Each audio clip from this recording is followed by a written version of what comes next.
One of the really sad things that happens in our performance-oriented society is the expansion of this idea that everyone has to be a singular superhero. I think this is one reason why so many people back away from the call to leverage their privilege for the benefit of others. So let me disabuse you of this mythology. No one person can solve racism. Not even Barack Obama, my friends.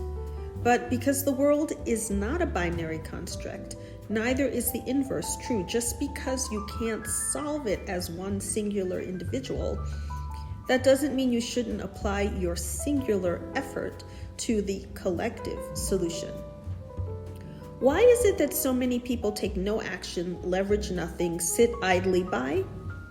I have observed it's often not about lack of interest or empathy. It's about fear of being imperfect. Perfectionism is a ridiculous quest that upends and ends progress. It's seductive, especially for white women who've been taught that goodness is a state you can achieve by working hard enough, by ticking all the right boxes, by not making mistakes, by being liked and above reproach. Nice instead of kind. But that's some BS, ladies. The real work is collective, humble, imperfect, and yes, sometimes deeply uncomfortable. Enter white saviorism, the belief, explicit or implicit, that white people, especially white women, are called to save people of color, to rescue, to lead movements that aren't theirs. There's a certain appeal to this mentality for sure. It feels proactive. It feels like you're doing something, like you're being on the right side of history. But what it really does is center whiteness in spaces where it isn't needed, and it pushes out the nuanced, or it can push out the nuanced, long-standing intergenerational wisdom of Black, Brown, Asian, and Indigenous communities. Instead of helping, it actually hinders progress. So where am I going with all this? I'll tell you where I'm not going.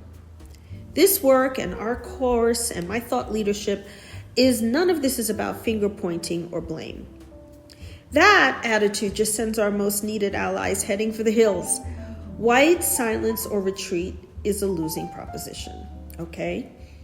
But what I do advocate for, and what I invite you, if you are a white woman on an allyship journey or a woman of color seeking to be a bridge to solidarity, is to consider a new relationship, one based on humility, co-creation, sometimes messiness, but most of all, solidarity.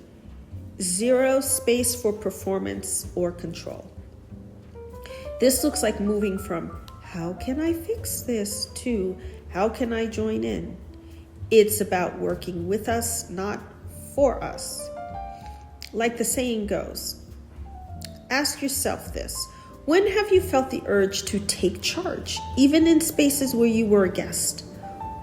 What would it feel like and look like to listen and follow instead? Here's the radical truth. You do not have to be perfect. You don't have to erase your discomfort or your awkwardness or your messiness. Like I said, perfectionism stops progress because it traps us in cycles of self-policing, image maintenance, and shallow allyship. And this is particularly true in multiracial work, where white women's anxiety about messing up can freeze dialogue, shut down risk-taking, and block the trust required to build authentic solidarity. I have another question for your consideration. When have you let your fear of doing it wrong keep you from doing anything at all? Who suffered as a result of your inaction? When white women step into activist spaces, the question should never be, am I good enough? It should be, who gets centered in this work and why? Sometimes the most radical action is taking a step back and a deep breath, and then asking, what do you need? How can I help rather than lead? Am I willing to be taught, or am I secretly hoping to teach? Look back at someone like Wangari Maathai, whose environmental movement in Kenya depended on the labor and genius of tens of thousands of other women who actually planted the trees. Without that collective power, her vision would have meant nothing. Solidarity is not necessarily glamorous, but it is powerful, and it's the thing that makes real change happen. Now, this work asks us to get honest about our feelings, guilt, shame, pride, anxiety, and then put them in their proper place, not in the driver's seat. Perfectionism stops progress. Repeat it, post it on your mirror, tattoo it on your arm. Our foremothers made a difference not because they were flawless, but because they showed up, took risks, collaborated, and refused to let fear of failure silence them.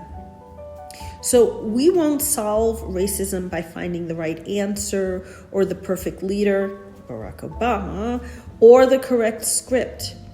We will move forward by showing up awkwardly and bravely and together.